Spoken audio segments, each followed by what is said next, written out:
All right, chat. Wait, can you guys hear me? Why is YouTube saying that you can't hear me? What is going on?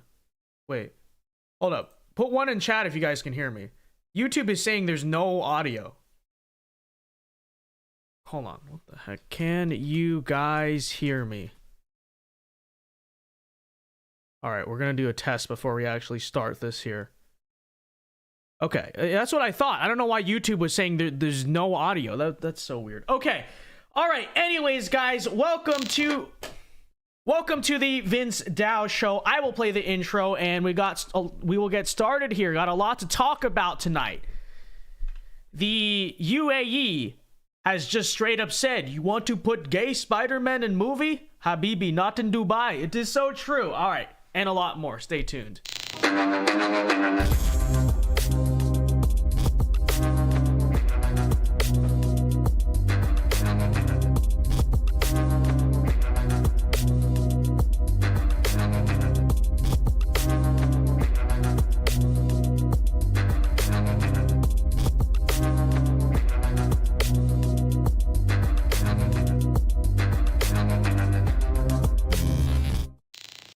And we are live from a thundery state of Florida. So if the power goes out and the stream totally cuts off, either I've been assassinated or more likely that is the reason why, just to let you know. But we are live from the great state of Florida. It is June 15th, the year of our Lord, 2023. Welcome everyone to the Vince Dao Show. I am your host, Vince Dao. And before we begin, everyone be sure to leave a like on the stream, as you know, and subscribe to the channel if you are new. Got a few interesting topics to talk about tonight. The UAE, the United Arab Emirates, and Saudi Arabia have banned the Spider-Verse movie because there's a trans flag in it. So this goes back to something we've been covering. We covered it with Uganda, right? Why are you gay? We've covered it with Uganda and a lot of other countries where, hey, look, these non-Western countries say no to liberal imperialism, and, you know, the people who have talked about self-determination for so many decades get very, very mad. We're going to talk about that. Also, Matt Walsh and some people at the Daily Wire have exposed that straight up far left, you know, LGBT alphabet agenda nonsense going on at Fox News, and we'll tell you what you mean by that, okay? And this is not, oh, not sufficiently conservative. This is just straight up something you would expect from a liberal corporation, maybe beyond a liberal corporation. I think this might actually be worse than the workplace policies at Bud Light. Let you know about that. Also, climate activists vandalizing historic paintings over in Europe. So those are our stories tonight. But before we begin and get into those,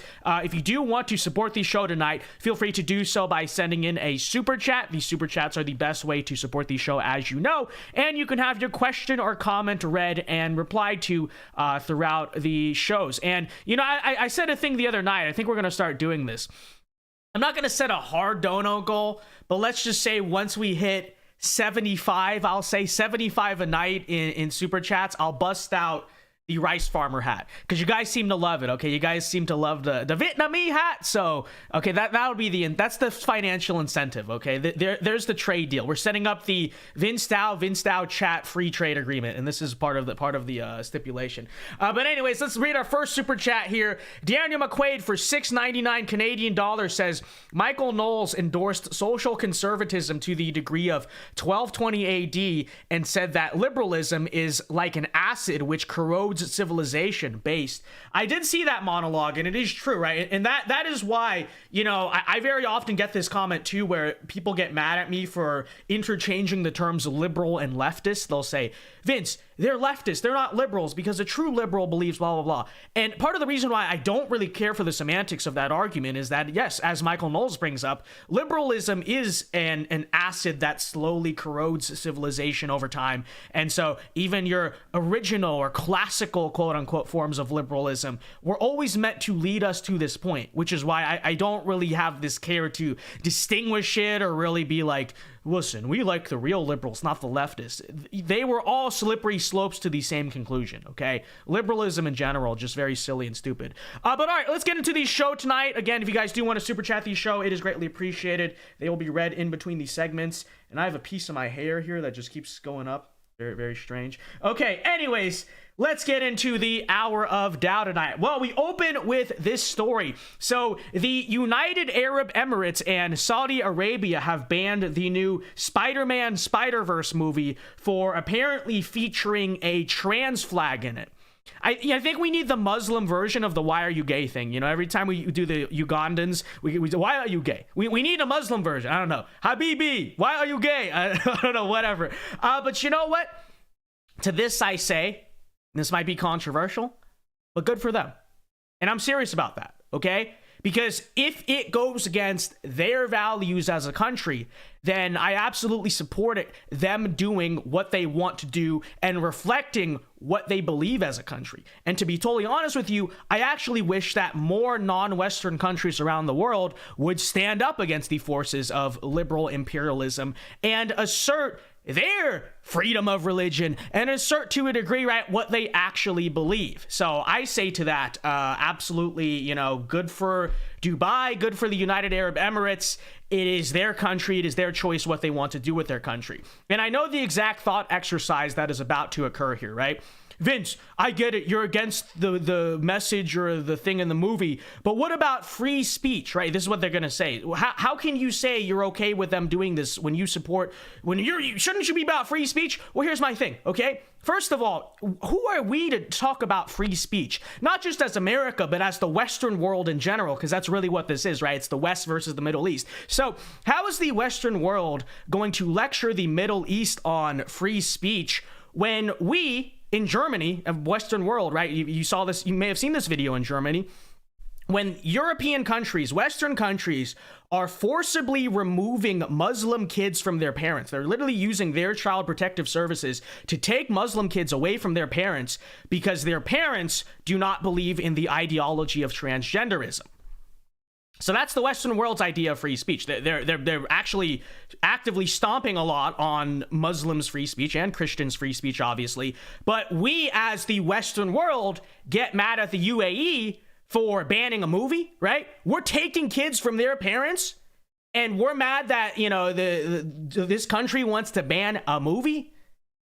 Get over it. And then furthermore, you know, about the point of free speech, what about it?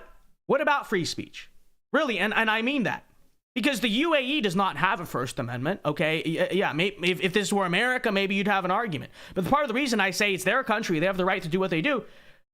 A lot of countries don't have the First Amendment. Even a lot of Western countries don't really have free speech, right? You know, the UK does not have a First Amendment. Most European countries don't have a First Amendment. So if free speech is a concept that is actually not central to their society, which it is not. And you know, you can comment on maybe it should be like that, maybe it shouldn't, but it's just not really an idea in their society. They decide they want to be this more rigid theocracy. You know what? Hot take. I'm actually completely okay with that. And I think before we, as the Western world, are going to virtue signal or lecture the Eastern world about anything, maybe we should stop, doing what we are doing to children. And I mean that. And I know people are going to misconstrue this and they just don't understand it, but I'm serious when I say it does not actually keep me up at night that the Middle East does not respect freedom of speech. I mean that. I do not particularly care. Why? Because unlike the people who told us for so many years that we needed self-determination in Africa, self-determination in all the former European colonies, that being American liberals, the American left, right? I actually believe in self-determination. I actually believe that nations are different. Not every nation is like the United States. Not every nation has a people or a heritage or a society like the United States. And hence, it is arrogant and blind and naive and just overall ridiculous to suggest that the same style of government and the same exact values, especially pertaining to something like representative government, democracy, free speech, are able to translate to the entire world. And therefore, you know, and I said this when we pulled out of Afghanistan, the Taliban took over the country in 2 seconds and were crowned as heroes by most of the people. And a lot of Americans were confused, like, but I thought we were the good guys. Why are so many Afghans like, yes, let's go Taliban, right? Why is that happening? Because different people are different around the world. And therefore, different systems of government are needed for different countries. This is why, you know, you guys sometimes get mad at me for this, but this is why I say I have no principled moral objection to monarchy, because I say to that, nations are different, and therefore, if monarchy works in a certain country, then good for that country.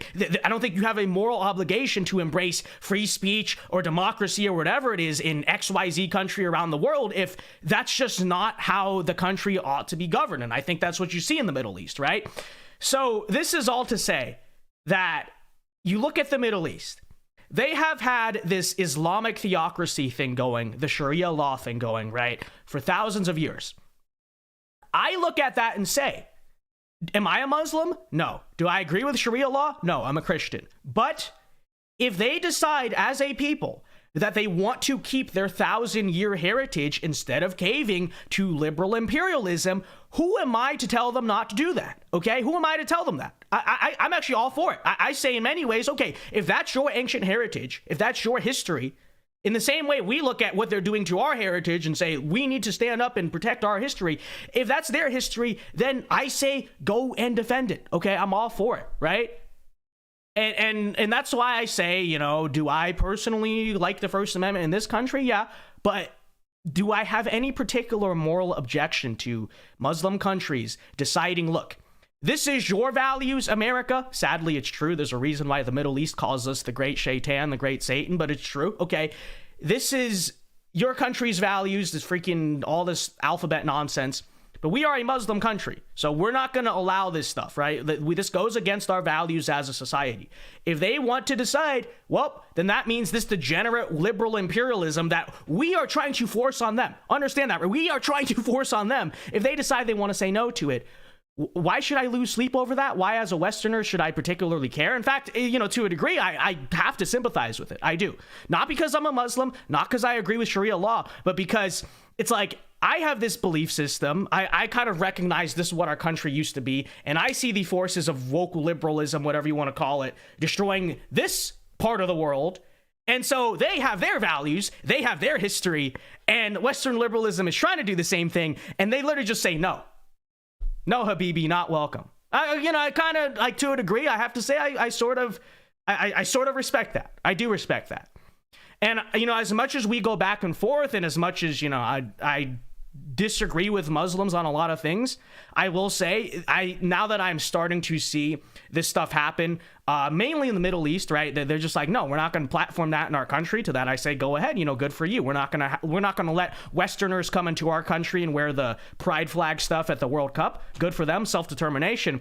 And then some places, even in the West, I mean, it's still, it's a slow movement. It's a minority movement at the moment, but I will give credit on that front, right? You see what's going on in Dearborn, Michigan. They're protesting against the stuff in the school boards. A lot of that stuff in Europe, right? They're protesting against this alphabet movement. You know, I say as a Christian conservative, you know, look, I'm not going to go so far as to call us best friends, because, you know, there's a lot there. There's a lot of, you know, bad blood from past history still to be sorted out, or whatever. But I will say, in this moment in our history, right, when the main force of liberalism, or whatever it is the chief force that threatens Christian civilizations and Muslim civilizations, I have to say, I absolutely welcome the help of the Muslims in this fight, right? I don't view, and sorry, George Bush, sorry, I know that offends the old school neocons who still believe that our moral imperative as Americans is to liberalize the Middle East, but I actually look at it and say, well, look, we disagree on a lot. We don't want the same thing for society, and so that's why we need to be careful about, you know, where our paths diverge. But fundamentally, you are against this stuff as Muslims. We are against this stuff as Christians, right-wingers, all that different stuff. You know, to a degree, we like to see it. We like to see it. So good for the UAE, good for Saudi Arabia. Do not let the forces of this country tell you otherwise. It is your country. I absolutely support your right to decide to do what you want, you know? And to be totally honest with you, I wish people in my country, okay, my friends, no, I wish people in my country would recognize that, you know, because this is how we tour the world too, you know. Americans very notoriously, they'll go to another world and not respect their customs. I respect your customs. UAE and Saudi Arabia. I respect them. If I ever went to Dubai or whatever, I would actually respect it and not be like, so, good for you guys. Good for you guys. All right, anyway, so let's get caught up here on some super chats, ladies and gentlemen. Burgundy Blue sends a member chat. Thank you very much. I can't speak right now. Burgundy Blue sends a member chat, says, hey Vince, good/odd news. Apparently my job site is closed for the rest of the week because of some issues, so I will be able to watch the streams. Well, very epic, Burgundy Blue, very epic. Glad to hear it, and glad you are here. I appreciate the member chat. Burgundy Blue for $10, thank you very much, says, how is your hierarchy of values ordered? For instance, what order of importance would rule the following ideas? God, family, nation, rule of law, Western civilization, local community. Well, those ordered, I would say God, family, local community, nation, then then Western civilization, then rule of law / constitution probably comes last in that hierarchy. To answer your question, thank you for the $10, Burgundy Blue. And Real Texan Politics sends a member chat for 11 months. He says, I heard Republicans want to ban universal free school lunch because apparently it's socialism and big government. Not a bright idea if true.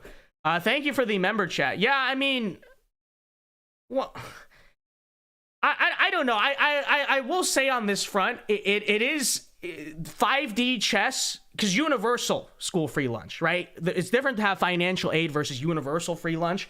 I will say to a degree, if we can discourage kids from eating the absolute toxic, cancerous poison that is school lunch in this country, then on a big brain 5D level, I actually kind of like it. But yeah, I agree. It's not electorally smart. So that's like them going after Social Security. Principally speaking, I actually agree. I think Social Security is broken. I think we're headed towards a crash, but you're going to campaign on that? Like, do you want to commit political suicide? And so that's probably how I view this thing as well.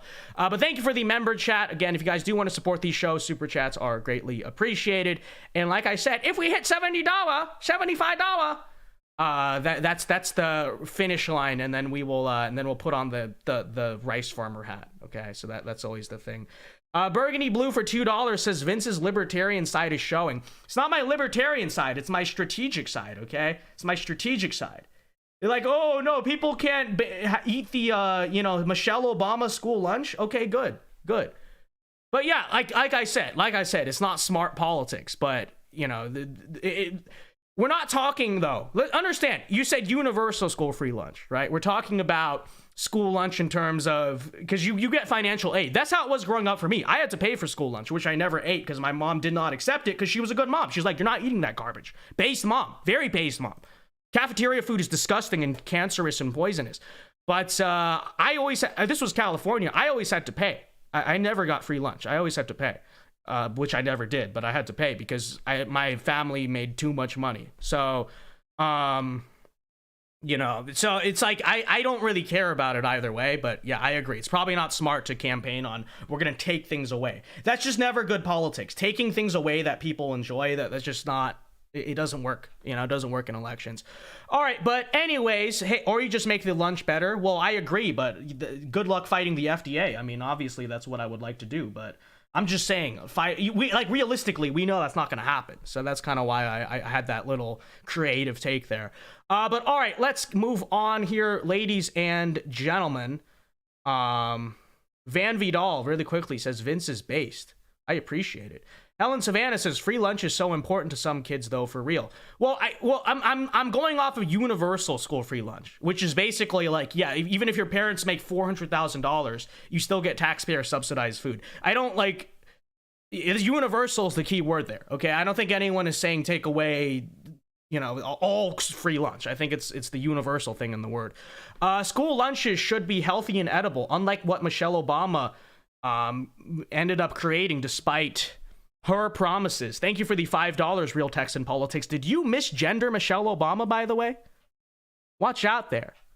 Very curious. Don't be misgendering Barack's husband. Joke, YouTube, joke. Okay, anyways, let's move on here, ladies and gentlemen. So, on to our next story here. So, we just covered how the Muslims are, doing a very good job. They're doing a little bit of trolling. They're saying, no, none of this stuff, whatever. Well, let's take a look at what the American right wing is up to on this front. So, apparently, Fox News has fully embraced the alphabet pride, gender ideology to extreme degrees. And keep that in mind. When I say fully embraced, I don't mean even that I'm purity spiraling as a conservative in terms of like they're not socially conservative as me or as Matt Walsh. I mean that they are fully embracing gender ideology. This is not a center-right thing. This is not a, I'm 100% embracing it in the same exact identical way that the far left is embracing it. And what am I talking about? Well, today, Matt Walsh and some people at the Daily Wire exposed, and I'm just going to have to read the thread here because we just have to talk about it. So Matt Walsh says, we have obtained internal documents from Fox News employees. Fox Corporation is celebrating pride by encouraging employees to read about graphic warning content, by the way, read about glory holes, supporting a group that gives sterilizing hormones to homeless youth, and deployed woke AI to monitor everyone, okay? So they're telling their employees to read about glory holes. They're supporting the Trevor Project and other groups, which are very, very far left. We'll talk about that in a second. And they even have AI spying on their employees. So you got that average Fox News employee, you're just a normal conservative. You're like, well, I don't really think Dylan Mulvaney is. You have AI. You have AI at your conservative workplace spying on you like it's freaking some dystopian novel, okay? Big Brother is watching you. It's literally 1984. No, but in all seriousness, it is true, right? But anyways, here you go. The documents we're about to show you were produced by the Fox Corporation, which is the parent company of Fox News. These materials are presented to Fox News employees when they log into their employee portal. So here you go. So under the heading Support One Another, Fox News encourages employees to donate to the Trevor Project, which most of you guys know that. Most of you guys have probably heard of the Trevor Project. That's a very far left, LGBT thing, organization. The Trevor Project, the Ali Forney Center, and the Los Angeles LGBT Center, okay? So we go on here. The Trevor Project, which Fox says is devoted to helping LGBT young people, and that's why I pointed that out about the Trevor Project, right? Their specific goal is particularly to do the stuff with the kids, right? So I know that the center-right conservative take, the sort of cop-out, fence-sitting take that we hear from a lot of people in our movement is, well, look, I'm fine with, all this stuff, but just don't push it on the kids, right? And I thought that's something even the most milquetoast of Republicans and conservatives agreed with. At least I thought so. But Fox News is out here as a company supporting the Trevor Project. The Trevor Project, a company that is actively involved in pushing the stuff on the little kids, okay? So it's not even a matter of, well, they're conservative, but we're more conservative. It's a matter of they are actively right on the other side in the culture war. That's what Fox News is doing. It's not a matter of we wish they'd be more conservative. It's a matter of they are not conservative, okay? But anyways, here we go. The Ali Forney Center, and this one I've never heard of, which praises Fox for rescuing homeless LGBT youth, because those exist, right? Okay, apparently they do, appears to admit on Twitter and its website that it injects these homeless people with cross-sex hormones, which are known to cause sterilization. So they find LGBT youth, give them puberty blockers, and all that stuff. This is what Fox News is praising for rescuing homeless LGBT youth. The Los Angeles LGBT Center, I'm going to kind of crop this out a little bit because I don't know about the sensitivity, but the Los Angeles LGBT Center, which Fox News calls unstoppable, has posted a video of a mother surprising her trans daughter with the child's first dose of hormones. YouTube removed the footage for terms of service violations, but a screenshot is still on Twitter. We're going to scroll past it because I don't want to bring too much attention to it. But then here we go. Let's scroll down a bit more on the Fox News employee portal. So if you're an employee at Fox News, this is what you log in and see. Employees are also encouraged to expand their perspective, quote unquote, by reading books by trans activists, including a memoir titled Fairest, about a precocious boy who would grow up to be a woman. So they're encouraging you to go read a book about that stuff. The book contains information that's obviously important for Fox employees as they go about their duties at work. Funny little dig there. For example, an early scene explains what a glory hole is. So Fox News is giving out pride books to explain what a glory hole is. These are, by the way, this is the same company that said that Tucker Carlson, or actors within the same company who said that Tucker Carlson's jokes about, calling a girl fat or whatever it was in The Office, they say that's inappropriate. But young children learning about what glory holes are, that's the type of vulgar stuff that Fox News endorses, and that's probably not that surprising. We go on here. The Fox endorsed book also details the author's graphic description of having a C word, the male slang for genitalia, in his mouth. Okay. Remember, allegedly Tucker Carlson called Nancy Pelosi fat or something. So, just understand. Okay, but that's the real problem, right? That's the real problem. Anyways, we go on here. Another book that Fox leadership encourages its employees to read, Red, White, and Royal Blue, is about a fictional gay relationship between the Prince of Wales and the president's son. It contains this dialogue calling America a genocidal empire. The book also quickly evolves into gay erotica. So that's what Fox News wants your employees to read is gay erotica. But then this is where it gets really crazy. Okay, so then we have also LGBT kids books. So yeah, Fox News is trying to push it on the children of their own employees. Like, you can't make this stuff up. When you thought Fox could not hit a lower of lows, right? They fired Bill O'Reilly years ago. Wow, they will never. This is the worst thing. They can't possibly get worse. They get rid of Tucker Carlson. You thought to yourself, it can't possibly get worse than this. Well, here they are. You can't make this stuff up. Giving out LGBT kids books to their employees. Okay. That is a take, we want to talk about conservative liberal. That is a take that most centrist, moderate independents in America. That is something they would not give to their kids. Okay, understand that. When we talk about what side they are on here, this is only something that the far left does and believes in. And here is Fox News completely pushing it. Reminder to the people who just entered politics and have no idea about this. Fox News is supposed to be the conservative channel on cable news. But anyways, we continue. It's still going, chat. It is still going. Fox further recommends that employees listen to podcasts like Query and watch various TED Talks about LGBT life. In one of those talks, a woman explains that undergoing a medically unnecessary double mastectomy is a sign of strength. So they're telling you to watch the gender ideology TED Talks. And then here we go. They're encouraged to attend the Ben & Jerry's Powered Pride event. But then here's where it gets very interesting. So we get it, right? Fox News, they're pushing the propaganda, whatever. But you might just say, oh, Vince, maybe just kind of a virtue signal. Maybe they're not super, then maybe they don't care about it a lot, but just so that way ESG or whatever can't target them by saying, well, look, at least we sent it out, right? No. Don't hold your horses before you say something like that. So they're also using AI. They are using AI to spy on their employees to make sure they are DEI, diversity, equity, and inclusion, tolerant enough. So here we go on.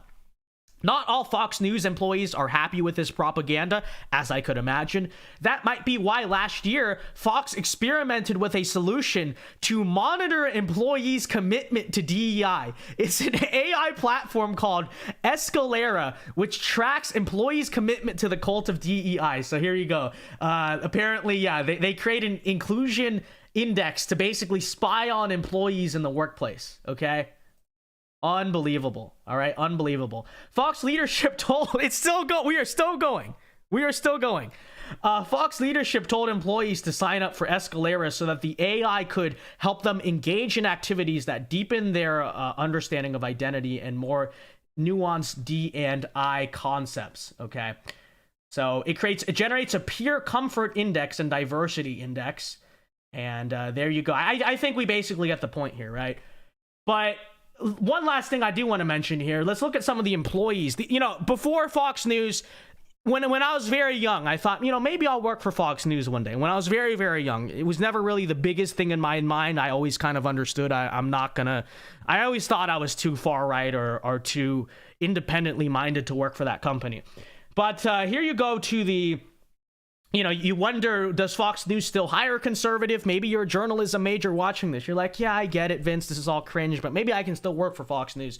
Well, I want to give you an idea of the type of employees now that Fox News is hiring. Okay, so all of the woke indoctrination that Fox pushes on its employees seems to have succeeded. Some Fox News employees are openly hostile towards their audience. Here's the Instagram page of one employee with pronouns in bio. Okay, so Fox News is hiring pronouns in bio. By the way, I think Tucker Carlson on that leaked clip, he kind of was trashing this woman.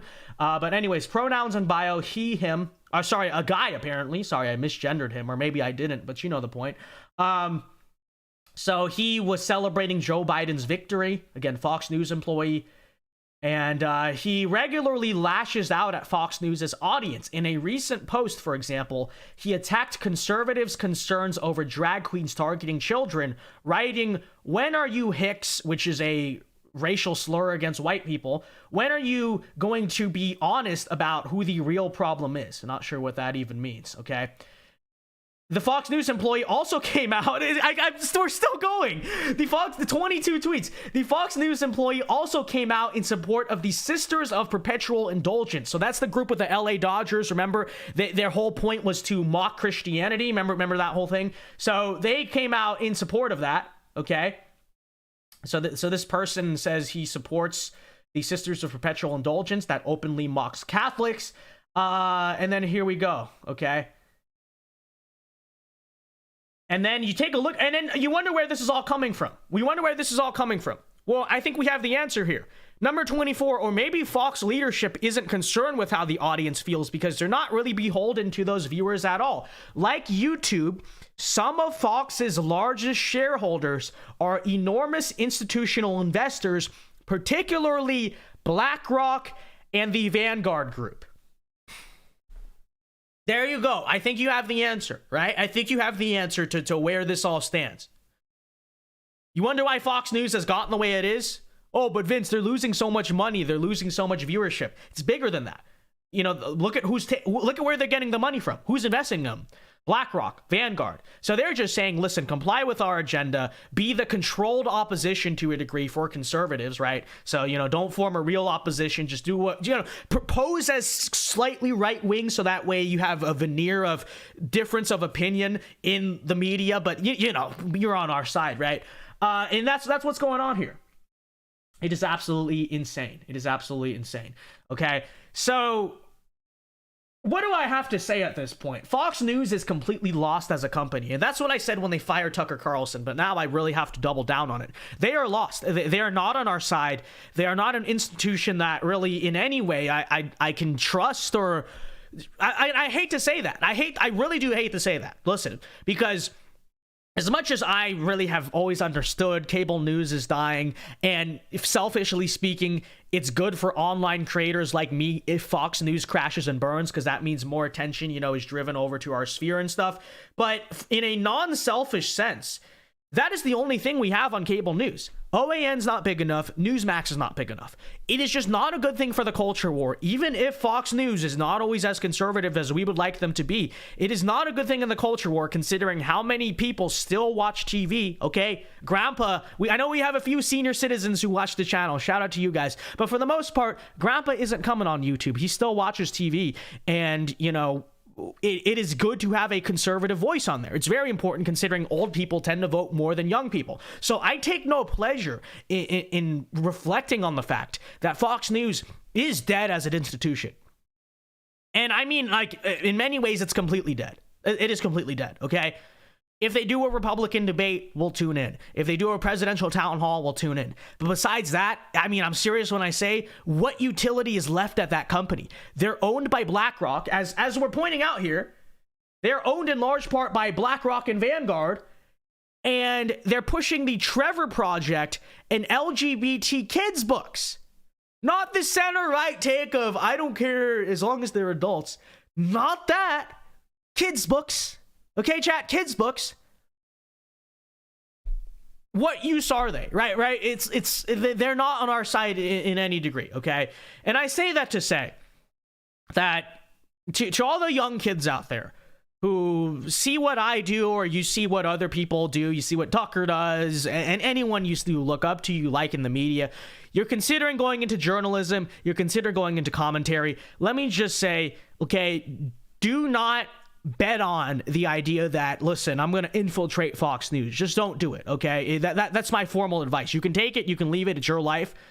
But to all the people my age, to my peers who, you know, they're working their way up through the rounds. Maybe they do campus reform and all this different stuff with the end goal of getting to Fox News. Let me say first and foremost, when you look at that employee we talked about and we analyze that, you know, I don't exactly know if you being remotely conservative at all means you're ever going to get a Fox News job. But beyond that, right? How can you, if you want to advance the goal of conservative media, how can you work for a company like that? You know? They're owned by BlackRock. They're pushing this stuff.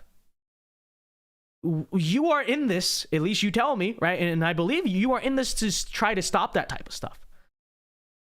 So don't try to, you know, work your way through Fox News. That's my honest opinion. I understand. And by the way, I understand there's a veneer to it, right? It impresses your parents because they don't understand. But first of all, I would argue in many ways there's probably more money to be had in internet stuff anyway. It is at least comparable. I will say that first and foremost. But you know, beyond that, cable news is dying. Okay.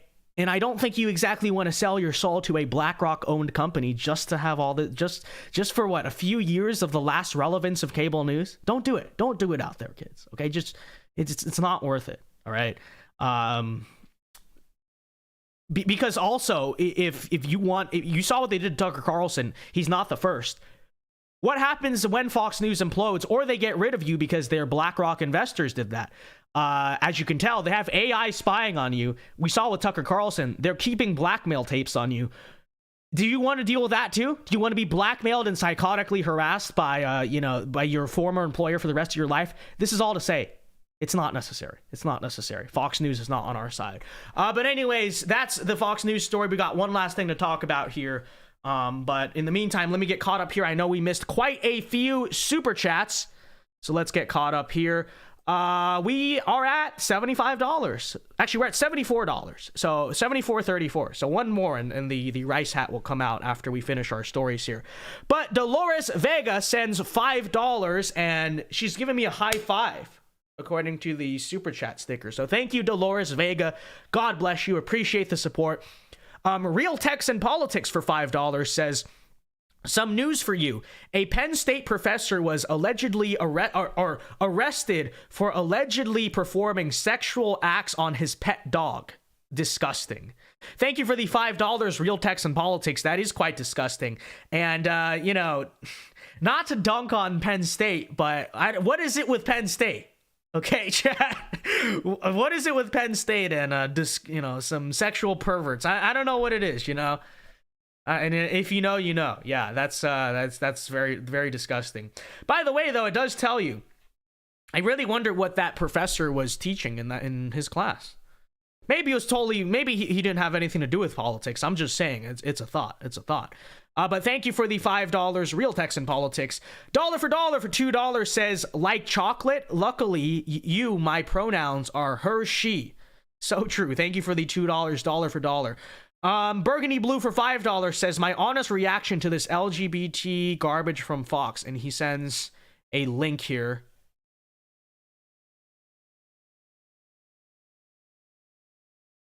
And the link is Robot Boy Super Activate Mode Transformation. Is that a transgender joke? I'm not exactly sure, but thank you for the $5, Burgundy Blue. I appreciate it. Friendly Medic says, Fox News has gone full Nick the Catboy mode. Thank you for the $10, Friendly Medic. And it is true. It is true. They are fully beaning it up over at Fox News. 100%. Thank you for the $10, Friendly Medic. And Andrew M for $6.99 Canadian, $5.99, sorry, says, what are your thoughts on conservatives working for woke companies? All of the companies I work for are actually woke. Thank you for the $5.99. I mean, I'm not here to shame anyone because I mean, listen, if you're a kid just trying to get by, or it's your part-time high school job, you work for some restaurant, some fast food place, or if that's your profession, right? You need to go do marketing for this company or that company. I mean, I would say that, that's your life. It's your choices. I don't think everyone should go. I don't think everyone needs to or is able to go and contribute and fight the culture war and do what, we do. But, I would say still practice discernment. Perhaps there's something to be said about working your way up through those companies. But I would also say I don't think that's the most efficient way to do it, especially in the era of ESG, especially in that era. And also, especially considering, let's be real, you're never actually going to become the CEO, right? You're never really going to become the top hierarchy who really makes those decisions if you're just, I don't know, their marketing department or whatever it is. So I would say use discernment. I mean, there is something to be said about you don't want to entirely abandon institutions that you could hypothetically change, but I don't know if doing the wagey thing for a corporation is the most efficient way to do that. I'm not knocking people who need to work their jobs. I mean, if that's your job, that's your job. That's how you feed your family and make your living. That is what it is. But, practice discernment, obviously. Like I said, I don't require everyone to join in on the culture war, but there is something to be said about it. Friendly Medic for $2 says, you have been feasered. Thank you for the $2, Friendly Medic. Are they going to get mad at me for reading that? Hasn't he already said it publicly? So I don't think it's an issue at this point, right? I don't know. Not trying to freaking name talk someone. But yeah, it is true. Thank you for the $2, Friendly Medic. Small Graydon Guy for $2 says, we need a VinceDao Minecraft server. Small Graydon Guy, did you see the stream where I tried to play Minecraft? Okay. Minecraft is not my cup of tea. I don't understand it. I don't understand blocks. Oh, you're supposed to build. It didn't give me tutorials. It was quite boring, to be totally real with you. So someone can set that up, but I don't ever expect to be in the Minecraft server, because go watch it. I tried to play Minecraft on stream once, and it was quite the disaster. But thank you for the $2. And Burgundy Blue says, I sent a $20 donation before. Could you read it? Oh, here. Sorry, I missed it in the order. It's my bad. Burgundy Blue for $20. Thank you very much. Burgundy Blue says, who in your eyes is ethnically a legacy American? I think generally anyone who came before 1964 is, but more specifically anyone who's assimilated to our original culture, which stems from the regions of the British Isles. Thank you for the $20, Burgundy Blue. I mean, to tell you the truth, I don't know if we want to answer that on YouTube. Okay, I think it's something you can use your discernment for, and I've told you that before. Okay, it treads on TOS to totally talk about, because they're, what they're gonna call it, and then blah blah blah. So but I mean, to answer your question, I think I would argue in many ways the debate itself over what line is it, what year marks the line, it's fairly minuscule in the grand scheme of things. I think we have the situation in front of us as a country. We need to just deal with what we have, right? Some people might say I am or I'm not. I don't particularly care. I just see it as, well, I am here. I live here, citizen born here. And so it's, I'm trying to do what I can do, but yeah, I don't want to get too much in YouTube's TOS with that stuff. But like I said, I think the debate itself, people would say region or year or whatever it is. And part of it is just kind of like, well, it is what it is. It is what it is at this point. We're all here. This is the country. We might as well decide, who's just work with what we have, to tell you the truth, Because some people might say, if you weren't here during the revolution, then you don't really count. I mean, and then it's like, well, okay, but then, like, that's most of the country at this point. So it's just all over the place, That's why I don't think it's even necessarily the most pertinent debate in general. But like I said, YouTube, I don't want to go too much into it. But anyways, let's move on here to our last story of the night, and then we'll do super chats and Q&A for a few minutes. I was originally going to talk about the Elon Musk, Joe Biden thing back from a few days ago, but this actually came up today, and this came to my attention, and I guess we'll talk about this because this is a more pertinent news story. So, climate, you may have seen this, I'm sure by this point you're familiar with this pandemic of eco-terrorism. That's where these climate change activists go, especially, it's a big thing in Europe. It's happened a little bit in the United States though too, where they basically run around and vandalize historic art, historic monuments and architecture in the sake of protesting climate change. And we have a new one. This was yesterday in Stockholm, Sweden. 2 women were detained in Stockholm after they threw some kind of paint at French artist Claude Monet and then glued themselves to the frame, Sweden's National Museum said on Wednesday. So here you go. Here's the video of it. Check it out. Situationen är akut. There they are. This situation is urgent. Det som kommer kan vi inte ens föreställa oss. Barn och äldre dör först. Sirener kommer ljuda oavbrutet, men ingen kommer hinna fram i tid. Förbjud torvbrytningen och återställ de jävla våtmarkerna. Vår hälsa är hotad. Själva grunden till hälsa är hotad. Som sjuksköterska kommer jag kunna ge er någon trygghet. There they are. Vi kommer också drabbas av We will also suffer from famine, water shortages and conflicts. Det kommer bara bli värre ju längre tid vi väntar. Vad väntar vi på? Förbjud torvbrytning. Återställ våtmarker. All right. Yeah, so there's the video of them, destroying the Claude Monet painting all because of climate change, okay? Now listen, you look at this, you get angry, I get angry, we all are in 100% agreement. These people are scum, they should be thrown in jail for life, they should face the most severe forms of punishment. Whatever altruism they think they're doing here is completely unfounded and unjustified, and a serious society would strike back at the full force of the law. I have to imagine, I know they did get detained. They probably just got released within 24 hours, maybe fined like $100 with no charges, because that's the Western world. And that's part of why people do stuff like this, because there's no respect for anything. People don't take authority seriously because there is no authority. But regardless, to a large degree, though, we understand, we all are in agreement that the eco-terrorists are the worst people on the earth, okay? And we agree. But I think something also needs to be said about the people who are spreading the misinformation that is driving them to do this, okay? Because first of all, you look at the silliness of their arguments. I know the liberals will say, I don't know if that's the right thing to do, but listen, they're genuinely concerned. Did you hear what they actually said? Did you read the little things? So they said, we have to ban peat mining and restore the wetlands. This is, I suppose, in Sweden. So basically, stop mining this, fix the wetlands, restore this one natural habitat. And apparently, according to them, that's going to fix climate change.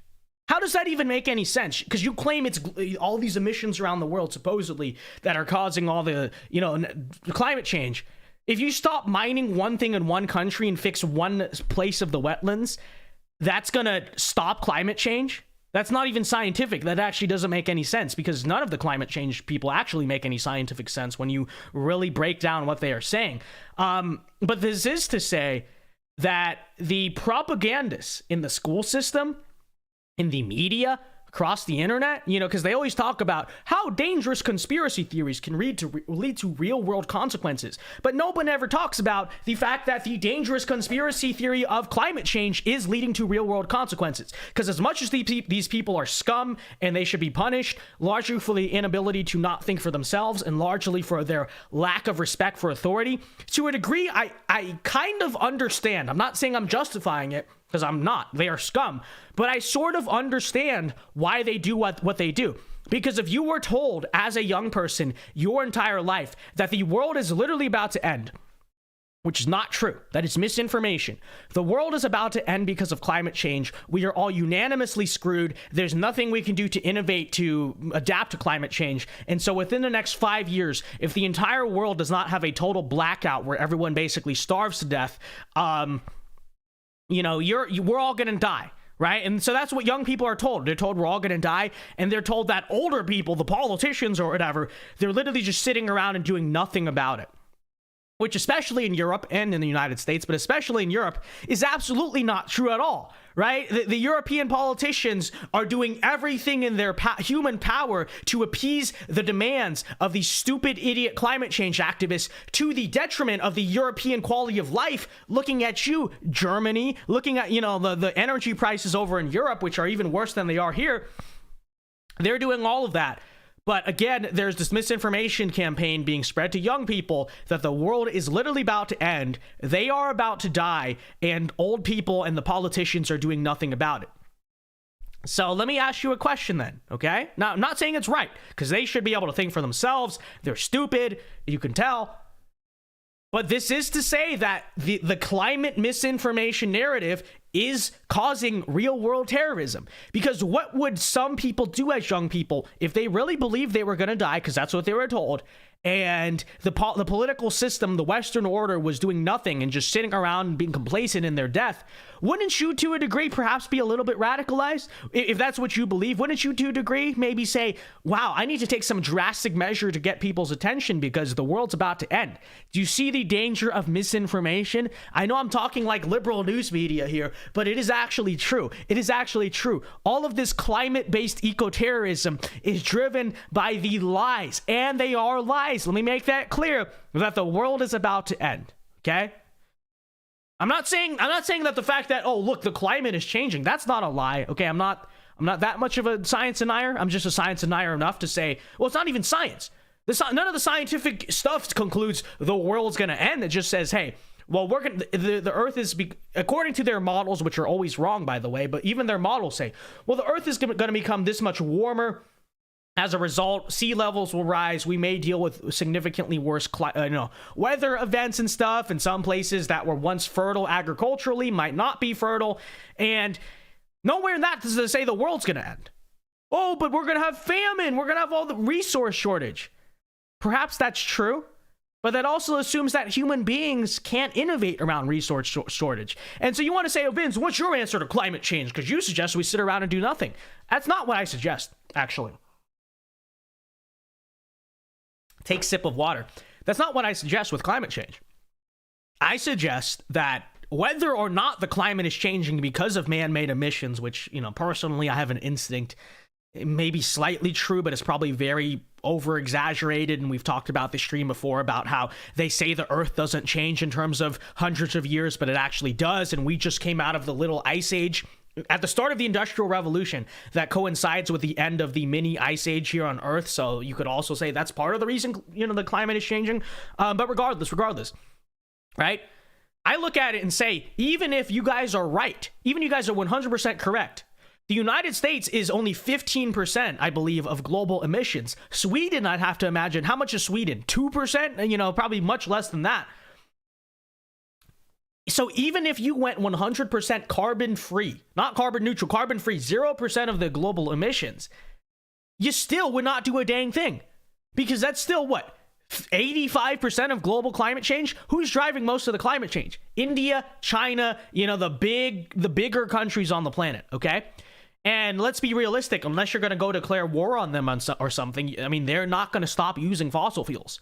So the way I look at it, if everything they said was true, then what I would say is not, well, then we need to all be gay hippies and drive electric cars to save the planet. I would look at it and say, if your guys' incredibly alarmist predictions are actually true and it is that urgent, we are screwed. There is nothing we can do to bring down climate change. Because even if we, returned America to the Stone Age, if we got rid of all gas-powered anything, if we got rid of everything, 0% emissions, you would still have a situation, right, where 85% of global pollution is still happening. So I say to that, if that is the case, and if you guys are right, and we are going to face these resource shortages and droughts and all of that stuff, and it's already kind of happening and taking off to an extent, then I say there's nothing we can do other than do what human beings have always done anytime climate has changed, resources have changed, whatever it is, and it's called adaptation and innovation. Okay? That is actually, logically speaking, because you guys claim I just want to sit around and do nothing about it, that is actually the logical solution if it's really as bad as you guys say. Look at, and if you say I'm illogical, look at your answer. What did those women say? They said ban peat mining and restore the wetlands. Okay, logically speaking, genius, how is that going to solve global climate change if one country stops mining? That doesn't even make any sense. You know, it does make sense saying, look, the climate's gonna change. It always changes. By the way, there is no proof that any of these green policies actually can bring down or stop climate change. That's the other thing. You know, we have no idea whether, you know, driving a bunch of Priuses like gay hippies would actually even fix the climate. So to it I say, right? If we're going to deal with more droughts, then fine. Then we need to start looking into ways to grow crops. I mean, it's the 21st century. We have a lot more technology and power than we did before. If the soil is going to be a little bit more dry, then let's look at the seeds or just irrigate, right? Or desalinization, bring in water from the ocean. I don't know, or build irrigation dams from places that do have water. Whatever it is, to me, I look at it and I say it's possible. You can build the infrastructure to get around this stuff. Every time there's a hurricane in the United States, the liberals always come along and say, oh, but climate change, see? And to that I say, okay, then New Orleans has to make their levee stronger. We have to build better infrastructure that can handle hurricanes. That's the realistic answer. That answer says, hey, look, we're not going to be able to solve the world. I know, imaginaires, no climate change. We're not actually going to be able to do that. So realistically, let's figure out the best solution. The best solution is to innovate. But they don't propose innovation. They discourage innovation. And they just propose silly, nonsensical stuff. Like, if you stop driving your cool car, then that'll fix climate change. At the same time, they totally reject nuclear energy, which is the most logical, efficient, and scientific solution. And why do they do that? Well, because that would be too easy. That would make too much sense. What this is about is punishing you, punishing your way of life, making your way of life worse, which is precisely why, you know, that's why they say, hey, look, your cool Dodge Challenger, you can't drive that anymore. Says who? What? That's why. That's what this is really about. Which is another level of why I find climate change activists to be the complete scum of the earth. They are. Because they claim this is such a serious issue, but they're totally unserious about it, right? In every solution they propose, you notice it always comes back to you basically have to live a terrible life. That's all that it is. And if there is a practical solution, like I have presented, nuclear energy, innovating to get around climate change, they say, no, you can't have the practical, easy solution that makes sense, because that would not punish you enough, right? So that's why, you know, I don't view climate change activists as, oh, they're misinformed, you know, which they are misinformed, but they're also, the entire movement here is scummy, okay? And what they're proposing is scummy. Because real people around the world are going to freeze. They're going to starve because you refuse to allow them to have fossil fuel energy, unironically. So, you know. But anyways, that wraps up our stories for tonight. So we will do super chats here until about 9:30. And then I might, I don't know. I was going to do a members block tonight, but I'm honestly exhausted. So I don't know. We'll figure it out. We'll see where we are. But all right, there's my stories for tonight. We are now moving on to the super chat portion of the show. So feel free to send in questions, comments, concerns that you want read and answered. Feel free to do so. And since we did hit the $75 dono goal, a deal is a deal, chat. A deal is a deal. All right. Super chat hat.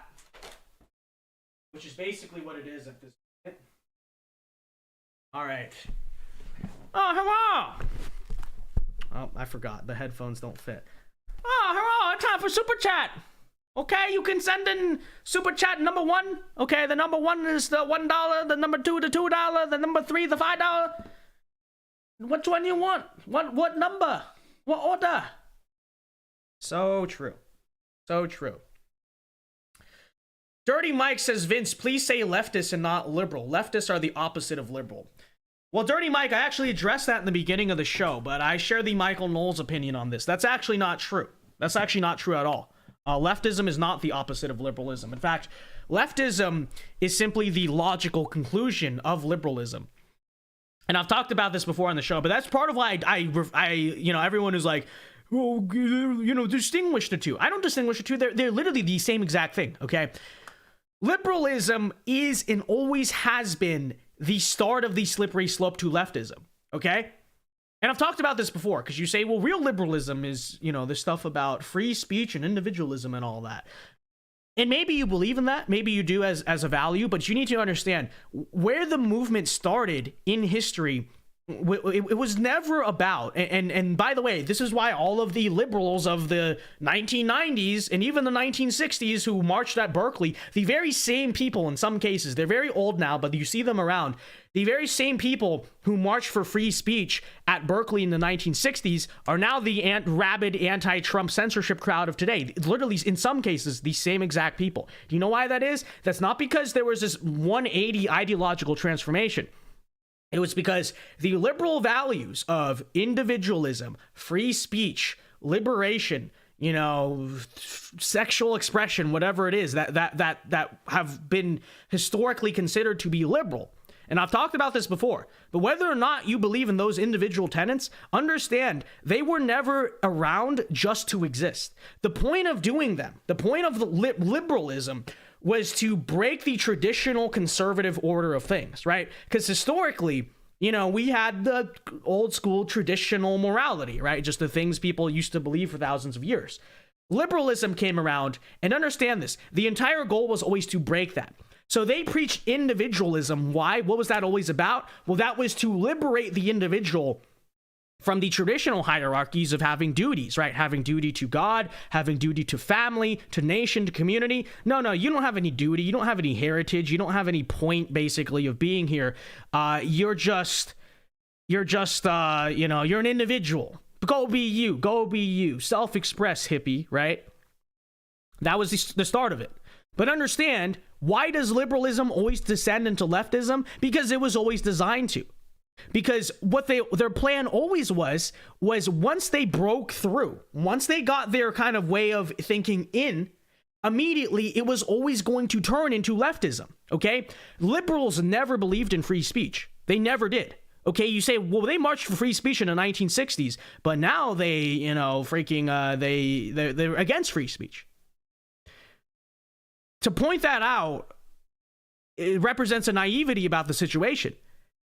The reason they cried free speech is because the absolutely ridiculous and vulgar and disgusting things that the liberals back then were trying to normalize were rightfully viewed as being ridiculous and insane, and in some cases legitimately treasonous by normal society, by the rest of America, right? So they came along and said free speech, individual expression, liberalism, in order to platform themselves, right? In order to give themselves kind of that seat at the table, and in order to break people away from the traditional conservative way of viewing things, which is that, we have our old school values. So once those old school traditional conservative values were broken, then what happened is once liberals had the power, immediately their plan, like it always has been, was to descend into leftism. And so now in the void created by liberalism, where everyone are hyper individuals with no sense of belonging or community or duty, right? Where everyone is so free expression and they don't have they're not bounded by any traditional concept of having morality or duties or values, right? In the absence of those things, then comes leftism, which says, okay, now your loyalty is no longer to God, family, and, community and church. Now your loyalty is to the state, to the revolution, to our thing over here, right? Now that we are able to say what we want to say, and now that we have the power, we were never about free speech. We just told you that to get into power. Now here we are. So that's the answer. That's a long-winded answer, but that's why I'm not going to specify liberalism versus leftism. I absolutely will use the two interchangeably because the two are the same thing. They are different points in the same slippery slope. They are byproducts of the same exact original revolution. They're the same thing, okay? They're the same thing. One is just a step to the other.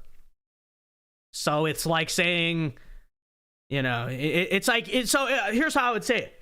It's like a fruit, okay? Liberalism is the fruit when it's unripe, or maybe you'll say liberalism is the fruit when it's ripe, and then leftism is the fruit when it gets spoiled. Same fruit. It's still the same exact fruit. The fruit didn't change. The DNA didn't change. The seed didn't. Same exact thing. So that's why I don't distinguish liberalism and leftism. I know a lot of conservatives like to say that because I don't know who we're trying to appeal to when they say it. I don't mind liberals, but leftists are the problem. They're the same thing. They believe the same exact thing. You have a few old school liberals today who genuinely believe the things that they said, i.e. Bill Maher, i.e., who else comes to mind? I don't know. But i.e. Bill Maher, probably prime example of it. Sure, there's some people who maybe they individually believe that. But understand, as a greater point, the movement of liberalism was always meant to descend into leftism. It was always meant to. There's no really distinction there. They're different points at the same revolution, It's just stages of the same thing. Stages of the same exact thing. Michael says the French Revolution is the perfect example of liberalism to leftism. Exactly. It's true. It is very true.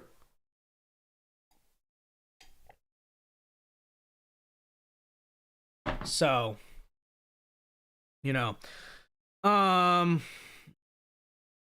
Dirty Mike says, if I say I'm a conservative because I believe in traditional values, but I don't actually believe that, then I'm not a conservative. That's the argument you're using. Well, the argument I'm using is that the purpose of liberalism was always the same. So that's my point. And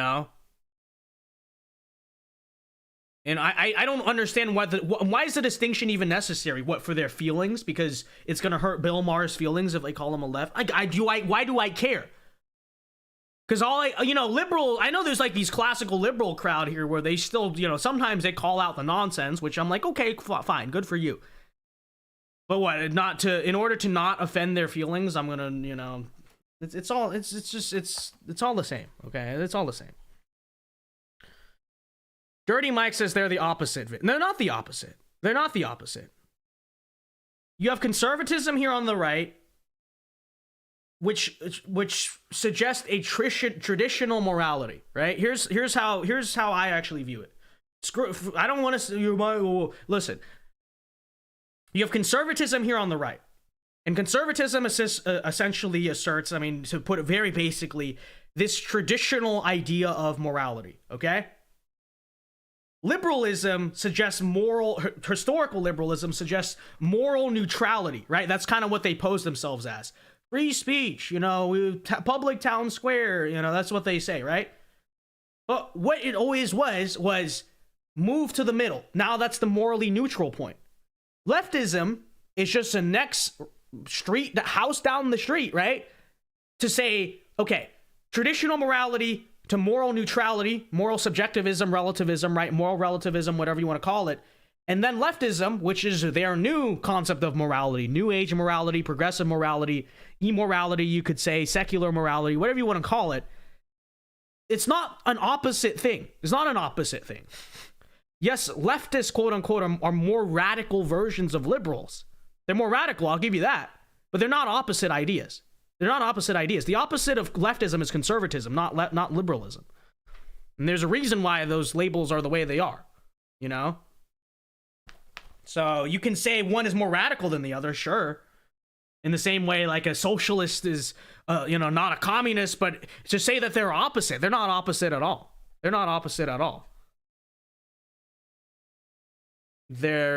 I won't say they're two sides of the same coin because that's not a good analogy, but they're two exits on the same freeway. How about that? They're two exits on the same highway, But anyways, again, guys, if you want to super chat the show, it is greatly appreciated. I will probably be reading super chats in. Hello, you want to super chat? Okay, Mr. Han Lu will read your super chats. So it's so true. Helen Savannah says, how do you see AI/chat GPT being used at your college? I'm not going to answer that, Helen, because I'm not going to incriminate myself or anyone. But how do I see it being used? Some people are smart about how to use it, But anyways, continuing on here, what the rest of what she said. What are your thoughts on the fact that no one really has to think if they can have AI think for them? Yeah, well, here's my thing. I don't like AI. Like, in my ideal world, AI doesn't exist, okay? Yeah, it might make a few college-related things, hypothetically, in Minecraft for people who are not me, harder, but I don't think it should exist. But with that said, I will say that it is the world, realistically, we're not going to stop AI. And so I will acknowledge and admit that I do think that learning how to use it and learning how to play the game of the future probably is important, you know? It's like you can sit there and say the world shouldn't be this way, in which it shouldn't. But I also don't think smartphones should be a thing. I don't think the internet should be a thing. You know, I probably, if you were to truly sit me down, I'd probably prefer to live in the period time era before that type of stuff, right? But this is what we live in, right? So in the same sense, I do feel like for individuals, for young people, especially on our side, if we want any chance of winning the future of the economy, I think AI literacy is important. But yeah, I mean, the criticisms absolutely are true. It's trash. I don't like AI at all. But yeah, it is true. I debate the AI sometimes for fun. Yeah, it is quite fun. Republican Thinker says, Vince, you doing call-ins tonight? I didn't plan to, but we'll see. We'll see. I don't know. If we get $100 super chat, we will do a call-in. I don't know. We'll see.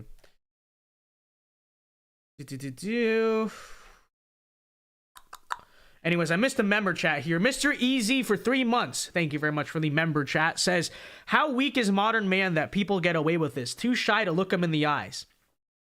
Well, also modern woman, because, you know, you saw who was in that video. But it is true. Too shy to look him in the eyes. Security is rarely a preventative measure. All they're good for is posturing and enforcing the rules after they're broken. It is so true. Yeah, there's just no respect. There's no respect for authority in society. And that's really the center of what this is all about in terms of the climate vandalism. It is very true. It is very true. Lizel Igfried says, I like how the AI outsources the libs' useless jobs. I mean, that is true, but it's also, you know, do you want to interact only with machines when you go to go get something service related? So it's like, I don't know. I don't even know if I think that's a good idea, because it outsources them. Then what are they going to do? Collect a welfare check, you know, and freaking.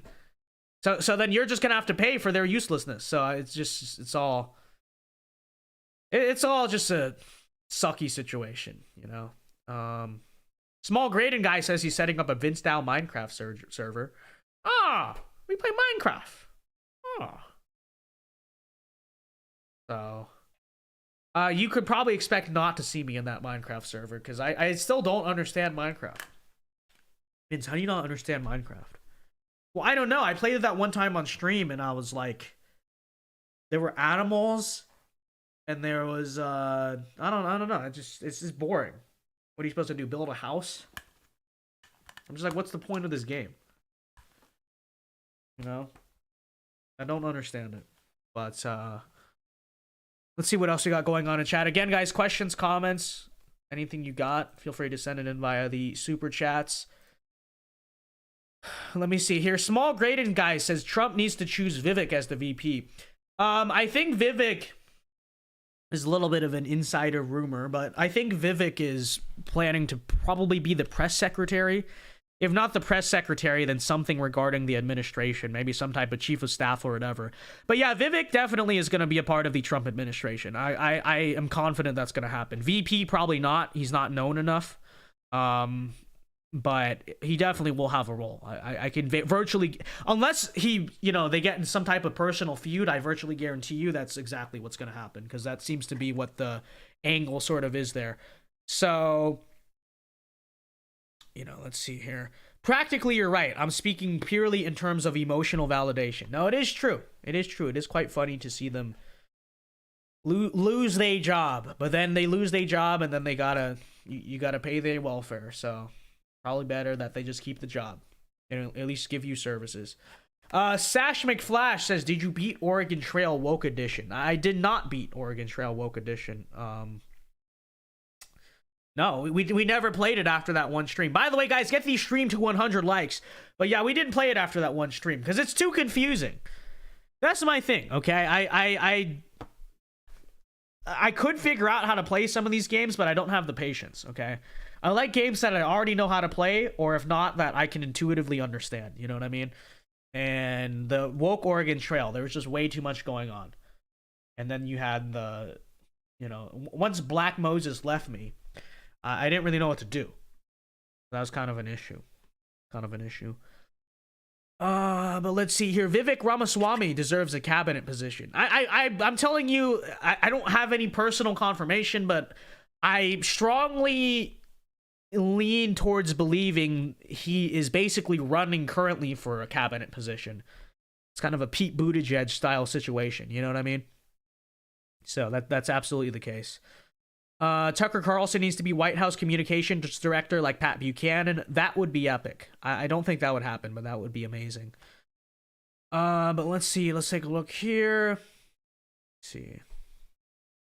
Rousseau would be proud of the left today. He indeed would. This is very true. Macedonian says the purpose of liberalism was liberation from all constraints, especially God. True, right? But that's the thing. Understand, mankind is always going to be restrained by something, right? If it's not government, it's going to be God, nature, morality, community, family, something. Like the idea that we are ever totally free is just not true. We are all constrained naturally by something, right? Which is why liberalism was always bound to lead to the point where it did. Because in the absence of any constraints, that can't exist. That, like, when you think about it, that really cannot exist. Mankind without restraints of some form, and that's not a thing. If it's not, like I said, if it's not government, if it's not the state, it's not the revolution, it's something else, which is exactly what it is. So, in the absence of constraints, what happens? Well, the leftists who plan to do it all along are like, okay, here are the new constraints. It used to be God, family, church, community, country. Well, now it's the state, the revolution, you know, all that stuff. That's what it is. A friendly medic for $5 says, can't believe we feased it up too much last night. Hopefully we get some Beanson A-log content tonight. Thank you for the $5, friendly medic. It is very true. And that's part of why I'm probably not going to do a members block tonight. I do want to keep in on that drama. It's so funny. Me and a friendly medic, we always talk in the chats, and you know, no one else has it. So I vowed I was going to read the super chats in the voice. My bad. Friendly medic for $5. Oh, he get to number 5. Say, can't believe we feast up too much last night. Hopefully we get some beans and A-Rog content tonight. It is true. It is very true. But yeah, friendly medic. It's we'll see what happens tonight. I think this whole drama is so stupid, to tell you the truth. You know? Like, it's not even, like, sometimes, like, drama can be interesting because, like, so-and-so, you snaked me and this and that, and it's like, what are they actually fighting over? It's like, I don't know, because random chatters piss people off, and then we're going, it's so, like, the whole, what, I still don't really understand what they're fighting over, okay? And I know who is starting it and who you know is overreacting, and I get that, but it's still like the source of the whole fight is so ridiculous. It's just silly. You betrayed me by super chatting. I don't even know what's happening. I don't know what's happening. It's content. It's entertaining, but yeah, it's just I don't know what's happening. It's true. But anyways, let's see what's going on in the rest of the chat here. Republican Thinker says, want to expand on the Canada being North Korea question you asked. Oh, Canada. Canada, North Korea. North Korea. It's true. Yeah, I mean, a friendly medic. Here's the thing. I understand him not wanting his name, you know, that stuff out there. I get it. But the thing is that, you know, they're trolls, right? That's what they're doing, is they're trying to troll him. This is my understanding of the situation, okay? And when you absolutely lose your mind at people, you know, saying something you don't want said, then what are trolls naturally gonna do? Like, they're literally just so they see it pisses you off, right? They that now have identified a weakness, and then what are they doing? They're saying it more. And then, so it's like, yeah, I don't know. It's the whole thing I just think has been so silly and mishandled. And I don't understand why it has to be such a big deal, you know? Does he technically have a right to respond? And yeah, I just don't see why it has to be this big deal. You know, you can say so-and-so on stream, I don't like this, please stop doing this. But when you make it the biggest thing, it becomes the biggest thing. And then we're in this stupid situation where they're all divided and against each other. And most of the chat doesn't even know what I'm talking about. But we'll just cut it off there because people are like, what are you even talking about? But let's see what's going on the rest of here. Yesterday's clip of the two-party system was a big hit on the out-of-context Insta. It is true. It is true. Me explain why two-party system no work. It no work. Was quite entertaining. So let's take a look here. What else we got going on in the chat? Thompson Spence says, look up the Ravens online. They were a part of the Vietnam War, and my grandpa was one of them. Here's the Wikipedia. I wonder if your grandpa met my grandpa. Oh, so they flew... It looks like they flew propeller planes. Is that a torpedo bomber? The T-28D. Is that a... They still had those in Vietnam? Let's see. So it looks like these people that he's talking about, the Ravens, I guess they were CIA that flew propeller planes into Vietnam, is my understanding. That is quite interesting. Quite interesting. And this was apparently even like before the war started. Very interesting. Thank you for the knowledge. Thank you for the knowledge. But all right, guys, we'll probably end the stream here at 9:30. So last call for super chats. Anything you want to send in. Tomorrow's Friday, so we'll do either call-ins or a members block tomorrow. Definitely for sure. I'll figure out which, when, and how. Or we might use the podcast studio. I don't know. It's Friday tomorrow. We'll do something for sure. But last call for super chats. I'll end here in about 10 minutes. So GG said I'd stay away from the A-log scene. I mean, I do. I'm not involved in that stuff. I don't consider myself a part of it. I just I watch some of the content because it's entertaining, and we share a few people we don't like. But yeah, I mean, that's my two cents on it. Is it like this whole situation is just stupid? It really is. It really is. I was just responding to Friendly Medic because he was talking about it. So true. Most of them are, yeah, I mean, yeah, exactly. Yeah, it's, but okay, here's the thing too, though, right? He clearly takes what he does more seriously, which I understand, because so do I. I don't view myself as a drama streamer. I consider myself, I do politics. That's also why I don't engage with their sphere, besides, you know, quietly watching some of it because it's funny. But yeah, that is exactly right. So that's part of it. It's just, I think if he wants to leave that sector, if he doesn't like the way they behave, which is true because it's like internet blood sports. So yeah, that's how they play.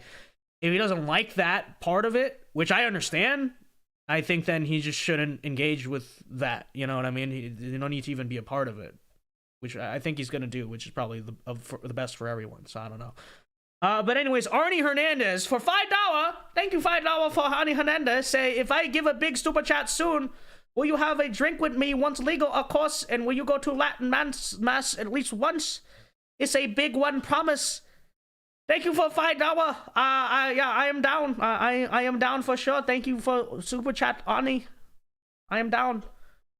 But we have to next time I in Arizona, I guess, yeah? Thank you for the $5, Artie Hernandez. And Burgundy Blue. Burgundy Blue for $2. Say thoughts on America relation with Korea and Japan. Did you just say that because I was doing the voice? I think he did, chat. Burgundy Blue, I know for a fact you just said that because I was doing the voice. But thank you for the $2. I mean, I don't mind it. I think it's fine the way it is, you know. Obviously China, you know, they're buffer states, I guess, against China. My whole thing, though, the thing I do very much concern, the thing that I do very much concern is the fact that Korea and Japan are relatively stable civilizations, as you know. A lot of right-wingers actually like them for that reason. Although they do have demographic problems, you know, in terms of the birth rate. But my fear on that front is, like with most things, I fear that American imperialism and influence will just turn them into America, which I think you see some of it in anime already, but that's really my big concern. Any relationship America has with another country in the 21st century is like, shoot, so we're gonna liberalize that country too? It really does suck. But when you think about it, America is the liberal world empire, and I feel bad for the countries we ally with, because then we force it onto them too. It's true. It is very true. But yeah, thank you for $2 Burgundy Boo. Thank you for $2. $2. Mr. EZ says, I'm so glad this stream is still up. What makes you say that? We didn't even say anything crazy in this stream. We just go, we'll see what else we got going on here.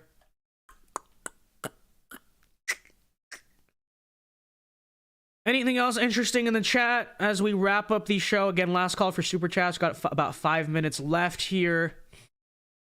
Let me see. There was actually something I want to talk about today besides the stories that I'm trying to think. Now I totally forgot it.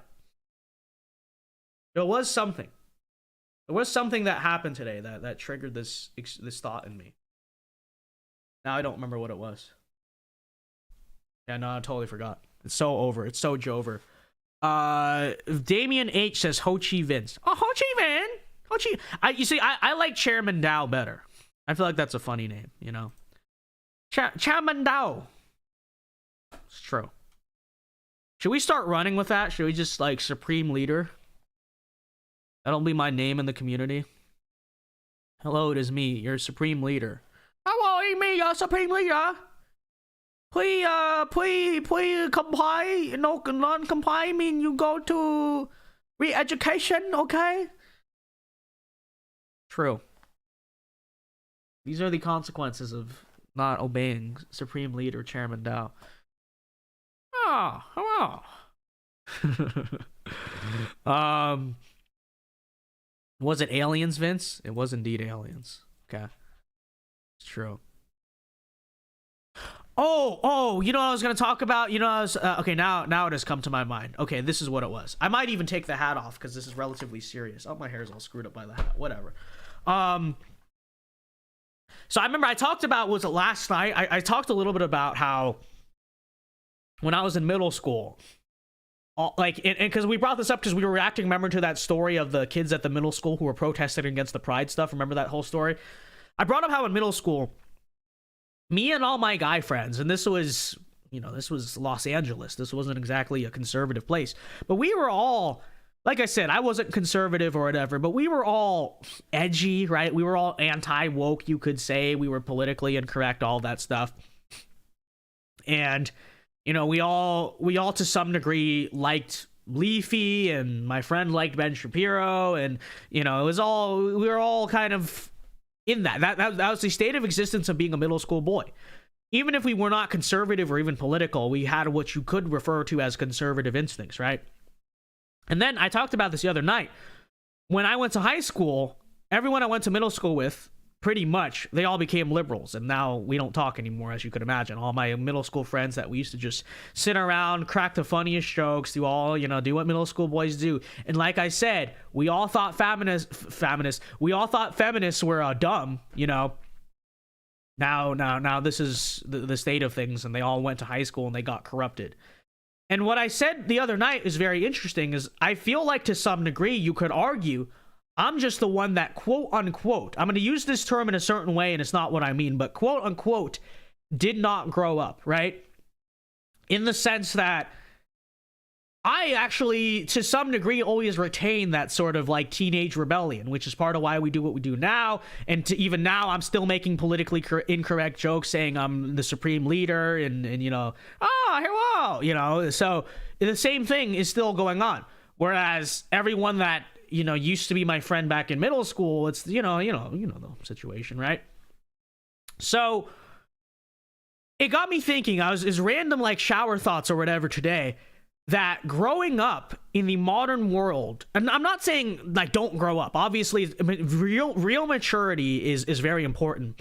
But I feel like in the modern world, telling a guy to grow up is really just a dog whistle for telling them to, you know, get rid of all their naturally masculine instincts, right? And just become this cucked liberal, basically, like a lot of the people I went to middle school with, right? That's what they mean when they say you need to grow up, right? That's probably what they say to me, right? When I'm making the jokes about stop praying later. What do they say? Grow up, bro. What are you in middle school? Well, maybe to some degree, like in my heart I am, but not in the bad way. Not in the sense that I have not matured past being that old. Just in the sense that that same sort of fire, I guess, that was in me at that age is still in me now. And when you tell me to grow up, that's what you're really saying, right? That's what you're really saying. Now, part of the reason I say grow up, because here's what I'll say. My idea of growing up is becoming the man you wanted to be when you were a little kid, okay? So just as an example, right? I always talk about cars on this channel and how it's like, I think cool, like real men, like you should want to drive a fast car. Like that should be your goal once you, make money and do all that stuff. It's like, cool car, okay? Like that. And that's always my thing. You know why? Because when I was a little kid, I wanted a race car, basically. I wanted to be a race car driver, or, my dad always had Camaros and Challengers around. I was like, I want that. I want to be like my dad. You know what I mean? And that's just one example, right? But I think truly growing up means becoming the man you wanted to be when you were a little kid. That's what it really is, right? So growing up to me means, oh, you wanted a Corvette when you were little? I'm using cars as an example because we always have this little culture war debate on the channel about like what is a cool car or what, So my idea of growing up is like, okay, when I was little, I always wanted let's just say a Corvette. I always wanted a Corvette. Growing up means I became the man, and I now drive the Corvette, and now I'm living out the dreams I had when I was little. That is my idea of growing up. What society says when they grow up is not actually growing up. It is destroy everything you wanted and thought was cool when you were a boy, and your instincts naturally you had just by biologically being born as a male, right? The society's idea of growing up is crush all those instincts and settle for being, the stupid wage slave for the liberal corporation who's a male feminist. That's their grow up, bro, right?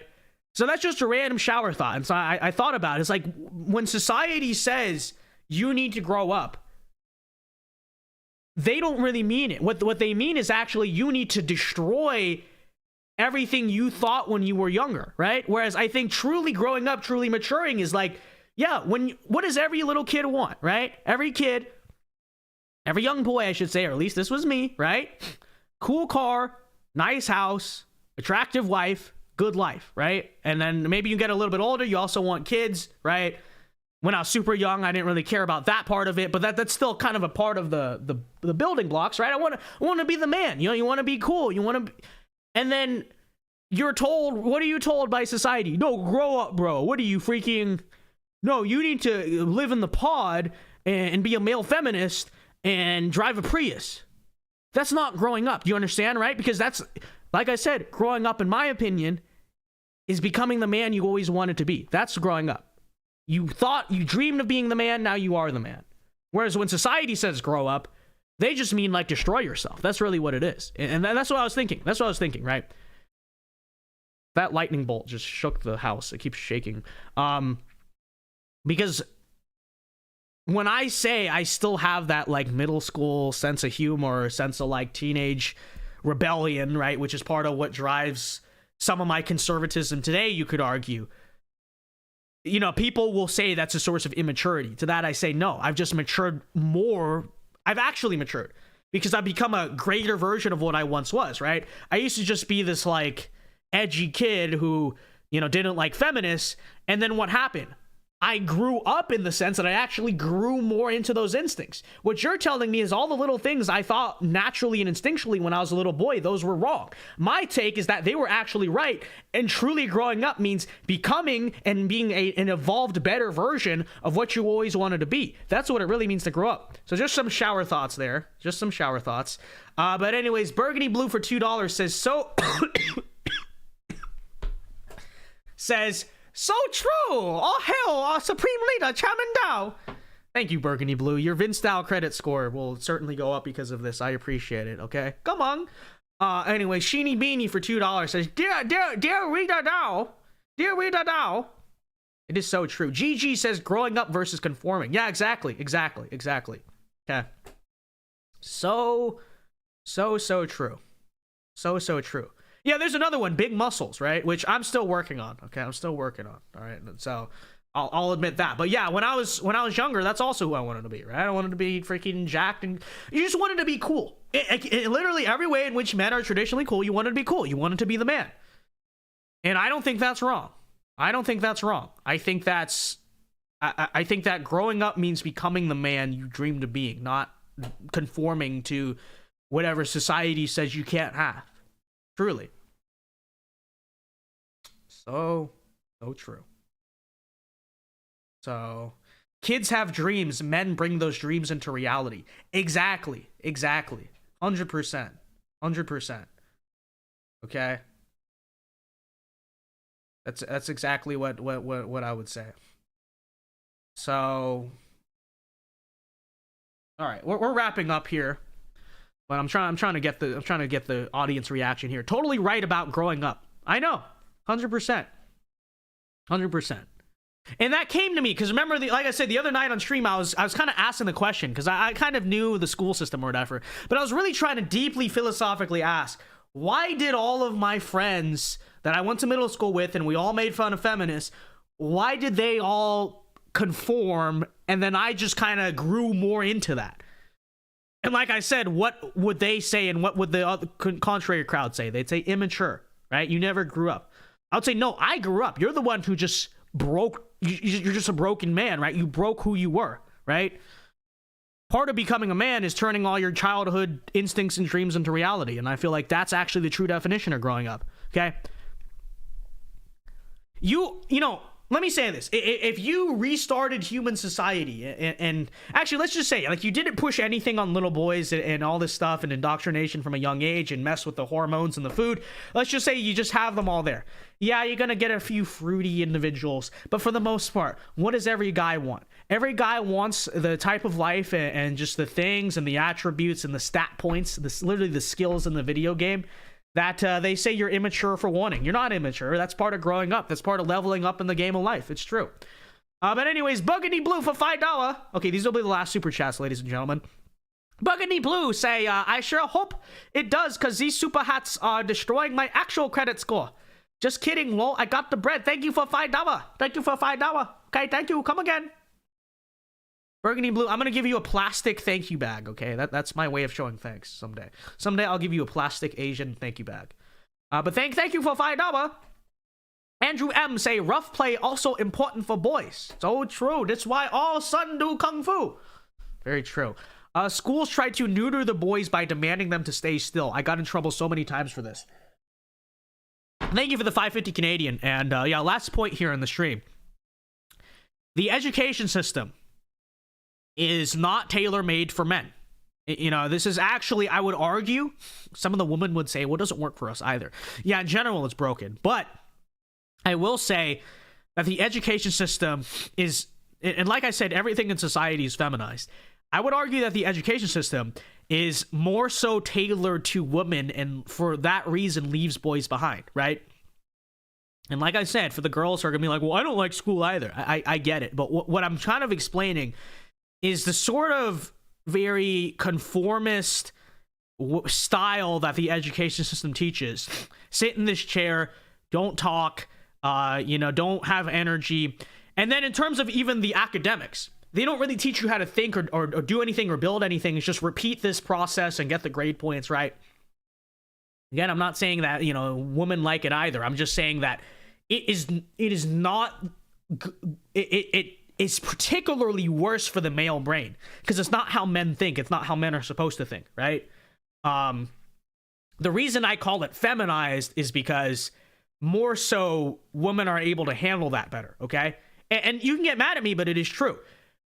Rebellion and sort of the natural state of that, right? Literally, they've done social science on this. The more testosterone, like higher testosterone men, are always more likely to be nonconformist and speak out or be, so sort of do something for themselves, right? Than low testosterone men. You wonder why they're trying to damage testosterone in men. It's part of the reason, among others, is because higher testosterone men would be more vocal against the current system.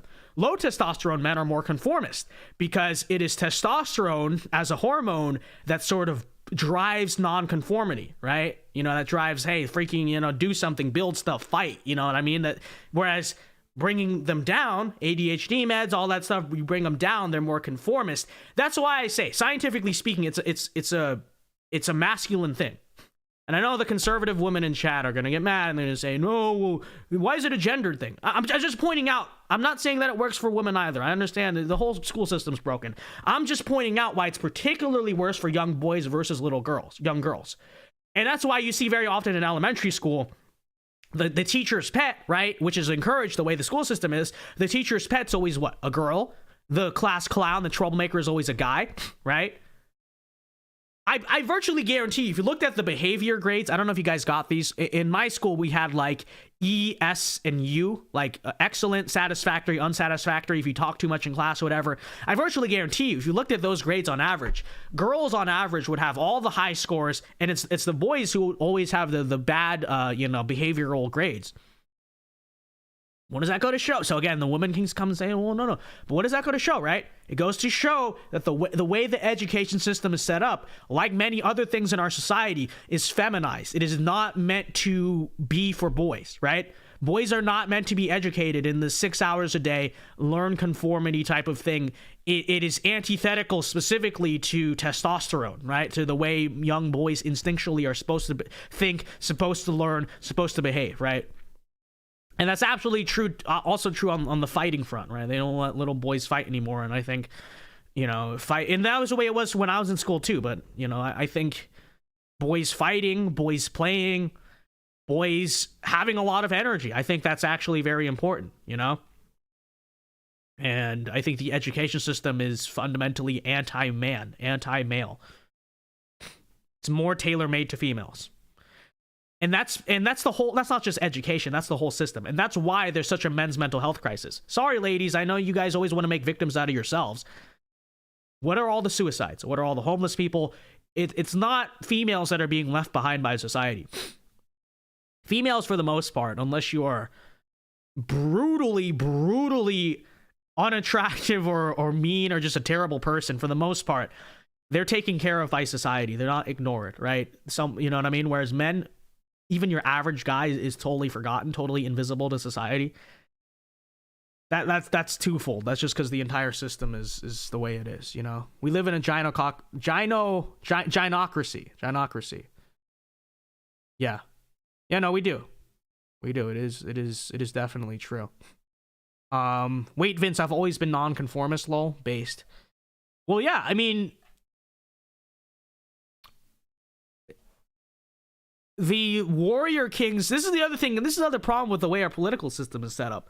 Historically speaking, even if it wasn't a warrior king, the men who rise to the top of society are the leaders. They're the ones who are nonconformist. Don't get me wrong, to some degree, you need conformist men. Every society has to have the alpha male and the beta males. Like, that's actually a thing. So, the nonconformity also needs to exist, right? So that is true. I mean, the conformity needs to exist in a certain percentage of the population, but it is real, right? For a lot of the men who particularly have more testosterone, the education system is rigged against them. It's particularly meant to not work for them, and it is very true. It is very true. I was a very interesting character in school. I literally always sat like this in class and had them barely paid attention. But I guess I'm just smart because I always did quite well in school, but it wasn't a matter of taking it all that seriously. It was just, I don't know, genius. What do you want to say? I don't know, but yeah, I always knew but also I was also the guy very often that in several cases I had to end up having freaking parent-teacher conferences, not because I was a bad kid, but because I challenged a teacher and it got nasty because the teacher had an ego about it, Because because you can probably imagine this, I used to get bad grades on stuff for stupid reasons, you know what I mean? I remember this, actually, 7th grade, okay? We had this English assignment where you had to draw and color, stupid, let me color the storyboard or whatever it was. It was an English assignment. And he gave me a C on it. And because I was always very, I I guess I was nonconformist in a different way. I went to him at nutrition, and I straight up was like, I don't understand this grade, and I believe it's unfair. And he's like, well, you didn't put any effort in your drawings. And I said, it's not an English class, and it's not an art class, it's an English class. Why are you grading me on the ability of my drawings? And we had a whole debate about it. He got freaking pissed at me, okay? And it had to end in a parent-teacher conference. Why? Right? And this is the school system. This is exactly the school system, right? Not because I was even causing disruptions, but because I challenged the teacher's way of thinking. I said, the way you are grading this class does not make sense. And like, we had a whole debate. And as you can imagine, even from a young age, even 7th grade, like I was a pain to freaking debate with. Because I could out-talk a lot of my teachers from a very young age. This was always the thing, right? I could always, especially when it came to this stuff, like I always, really what it was, I would always beat my teachers in the arguments over especially grades when they did stupid stuff or stupid things we were learning in the class, and they got very mad. And so that was 7th grade. Similar thing actually happened back in 5th grade with like science or something, because the teacher basically just gave us a lot of busy work, and I think she said my handwriting was, oh, you know what it was? She said my notebook wasn't organized. This goes to show you the conformity of the education system. She said, so I was the smartest kid in the class, as you could imagine. I knew everything. Perfect grades on all the tests. But she gave me, it was in elementary school, so it's 1, 2, 3, 4. She gave me a 3 in science because she said my notebook wasn't organized. I knew all the information. I knew everything, whatever, but she said my notebook wasn't organized. And even at that age, I was like, what does that have to do with science? I know the material better than any student in this class, and you're giving me a lesser grade because I'm not organized. But that goes to show you how stupid the education system is, right? It's not about thinking for yourself. It's just all it teaches is conformity, conformity, conformity. And not even conformity to righteousness or correctness. Conformity to really feminism is what it is, right? A very feminized idea of what is right and wrong, to tell you the total truth, okay? To tell you the total truth. And then in 9th grade, we had a very similar thing where I challenged the teacher on the syllabus, and yeah, many such cases. So that's what I guess that's what I always fought with my teachers in school. Like, my behavior was fine, I didn't pay attention a lot in class, but it was because I already knew what was happening. But it was really when I intellectually challenged my teachers, and every single time caused a lot of problems. I had to have a few parent-teacher conferences. Freaking mom had to come in and like have a powwow because there were some cases where like the principal had to get involved because I made the teachers so mad. But that doesn't go to show you a lot, right? Because they always talk about the traditional idea of liberal education. Again, this is not a matter of me causing problems in class. This is me challenging the teacher in terms of, this is what I believe, in terms of this or that. And because I ask questions, because I can back up, and I'm, incredible at arguing, right? That's what happened. And then the teachers get incredibly pissed at me. And then we had to have a lot of... So that's how I caused problems in school.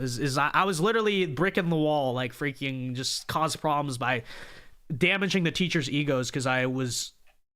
I'm not going to say I was smarter than them because they probably know freaking science or whatever better than me.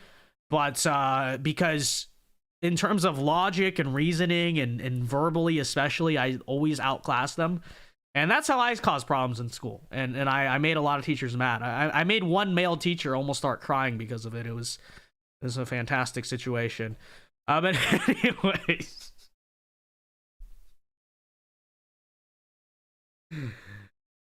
You guys are taking me back. I'm now remembering all this. All right, let's wrap up here for real this time. Burgundy Blue for $5 say, how much do you think anime has corrupted young men by making them needy, nerdy, effeminate, degenerates, or some combination of the three? Thank you for the $5, Burgundy Blue. The thing is, you are right to a degree, but I honestly think that the effeminate men came before the anime, to tell you the total truth.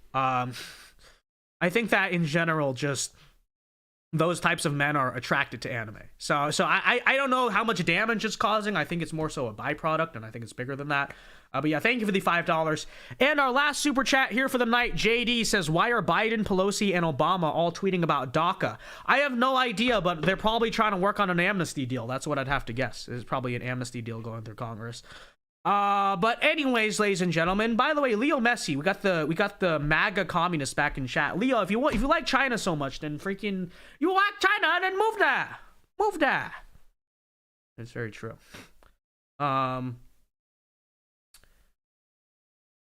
But okay, all right, that's it, ladies and gentlemen. Anime is inherently right wing. Anime is not inherently right wing. I don't know what that opinion comes from. It's just not.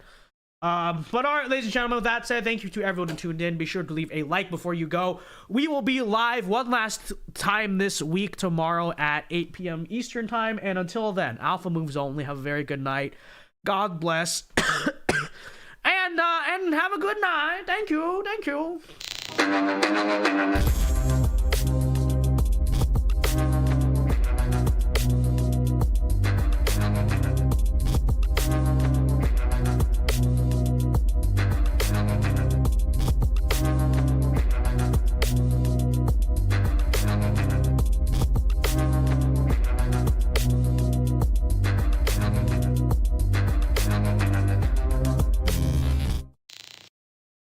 L&M say, Vince, you see that the Asian guy got highest SAT score ever was rejected by all Ivy League college? Yeah, typical. They don't like us, man. We is oppressed, okay? Asian lives matter. We need to march in the streets. So true. You know what, though? Good for him. So what's going to happen? He's going to go to Ivy League and become, you know what? Maybe he's better off that way. But all right, have a good night. Peace. Leave a like before you go.